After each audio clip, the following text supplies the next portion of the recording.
Irmãos e amigos do canal @TomaisSou33, sejam bem-vindos. Vamos falar hoje da continuidade aos estudos apresentado pelo John de Larica. Vamos fazer um resumo, inserindo um pouco do meu entendimento. Falaremos hoje sobre Cavaleiro do Oriente. Este estudo traz lições que nos ajudam a enfrentar os desafios sociais do mundo contemporâneo e nos conduzem à tão almejada paz social planetária. Contexto histórico. O estudo narra a decadência da geração salomânica, a destruição de Jerusalém e o templo em honra do Senhor, em 586 a.C. da Era de Cristo, pelo rei Nabucodonosor II. Essa destruição foi um processo gradual. No 17º dia da lua de Capricórnio, começou o cerco e a destruição das muralhas de Jerusalém.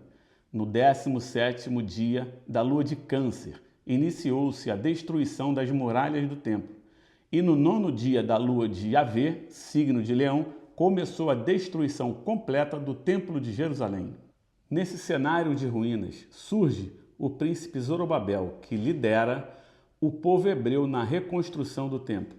Essa tarefa ocorre em meio a um teatro de guerras de ideias e lutas corporais. O exemplo de Zorobabel nos ensina que as grandes conquistas são alcançadas por meio de confiança no líder, ideal comum e resiliência diante das adversidades. A cor verde representa, no simbolismo deste estudo, a esperança na libertação e reconstrução do segundo templo de Jerusalém. Contudo, o estudo nos convida a uma reflexão mais profunda, a necessidade de reconstruirmos o nosso templo interior. Reconstrução do templo interior. Essa mudança interior leva o ser humano a agir com liberdade de consciência, tornando-se um agente de transformação em busca de uma sociedade mais justa, livre e fraterna. Pergunta-se então, quais as armas que tendes contra a ignorância? A ciência e minha coragem. Onde encontrais proteção? Em minha consciência. Assim, é essencial unir ciência e espiritualidade. O conhecimento científico amplia nossos horizontes e nos permite explorar as energias sutis do universo, como as descobertas da física quântica.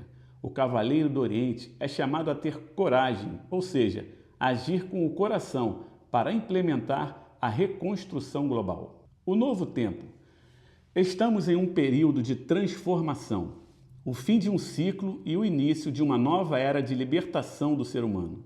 Precisamos estar preparados para enfrentar esse novo tempo com projetos inovadores e libertadores. Porém, a laicização extrema nos afastou dos ideais éticos, morais e espirituais, que são os pilares da sociedade. Os arcanos maçônicos têm como missão formar consciências livres de ideologias radicais. A maçonaria, afinal, tem como objetivo essencial sua ação moral, buscando educar o ser humano para que ele se torne livre de bons costumes. Aristóteles afirmou: o homem é um animal político, não podendo viver senão em sociedade, a menos que seja um selvagem ou um deus. A formação do ser humano exige educação, conhecimento e cultura. Como disse Kant, o ser humano é a única criatura que precisa ser educada. Neemias e a reconstrução de Jerusalém.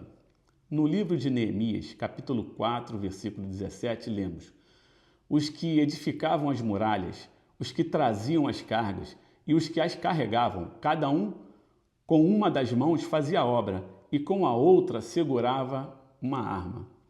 Fica a pergunta: para que uma arma? Para nos defender dos verdugos assalariados. Vou fazer aqui o meu entendimento sobre verdugos assalariados. Prestem bem atenção. O termo verdugos assalariados refere-se a pessoas que, por interesse financeiro ou vantagens pessoais, traem seus valores morais, tornando-os instrumentos de opressão e injustiça em troca de ganhos materiais.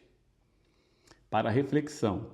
No ponto de vista maçônico, o iniciado deve ter coragem moral e consciência livre para resistir essas influências, lutando contra todo tipo de opressão e defendendo a justiça, a liberdade e a fraternidade, sem jamais se tornar um verdugo assalariado. Essa passagem nos alerta para a necessidade de termos coragem e determinação. A tarefa de reconstruir as muralhas de Jerusalém foi árdua, pois os construtores enfrentaram inimigos externos enquanto trabalhavam. Mesmo assim, com perseverança, Neemias concluiu a reconstrução em 30 meses e foi nomeado aterzata pelo povo. O termo aterzata quer dizer governador. O perigo da indolência. Após a reconstrução, os eleitos caíram na indolência, permitindo que vícios como orgulho, ambição e ignorância se infiltrassem no templo. Esse descuido levou à queda do povo, que perdeu sua liberdade e foi escravizado. A história nos mostra que nada fracassa mais do que o sucesso quando mal administrado. Bom, o rei Nabucodonosor aproveitou essa fraqueza e sitiou Jerusalém. A cidade foi saqueada, o templo destruído e o povo hebreu levado ao cativeiro. Por não saber administrar sua liberdade, o povo caiu na ignorância e se tornou submisso. Papel de Zorobabel. Zorobabel, príncipe de Israel, viveu como soldado na Babilônia.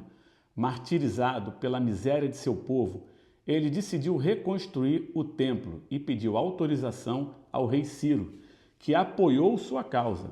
Isaías 44, 27 nos conta: Que digo de Ciro? Ele é meu pastor e cumprirá tudo o que me agrada. Que digo também de Jerusalém? Será edificada. E do templo? Será fundado. Ciro, chamado de servo de Deus, foi o instrumento que permitiu o retorno do povo hebreu e a reconstrução do templo. Seu decreto foi um marco de libertação. A Ponte de Gabara. A Ponte de Gabara simboliza a transição da escravidão para a independência. Nelas foram gravadas as letras LDP. Aqueles que cursaram esse grau vão saber do que eu estou falando. Essa passagem reforça que os cavaleiros do Oriente devem lutar incessantemente por razão, tolerância, justiça e liberdade. Vamos então à conclusão. Os estudos nos ensinam que a verdadeira libertação começa com a reconstrução do templo interior. Essa transformação é silenciosa e cuidadosa, como a obra de um artesão que elimina as imperfeições com a trolha. A Ponte de Gabara representa a libertação em todos os níveis: físico, psicológico, espiritual e teológico. Reconstruir nosso templo interior é uma missão urgente para fortalecer nossa fé, esperança e liberdade, pavimentando o caminho para uma sociedade mais justa e fraterna. Como cavaleiro do Oriente, somos chamados a agir com coragem, perseverança e fé no grande arquiteto do universo, lutando contra a ignorância e promovendo o progresso da humanidade. Bom, meus irmãos, espero que tenham gostado. Não esqueçam, deixe seu like, compartilhe o canal para que possamos trazer conteúdo cada vez melhor. Muito obrigado e um forte abraço a todos.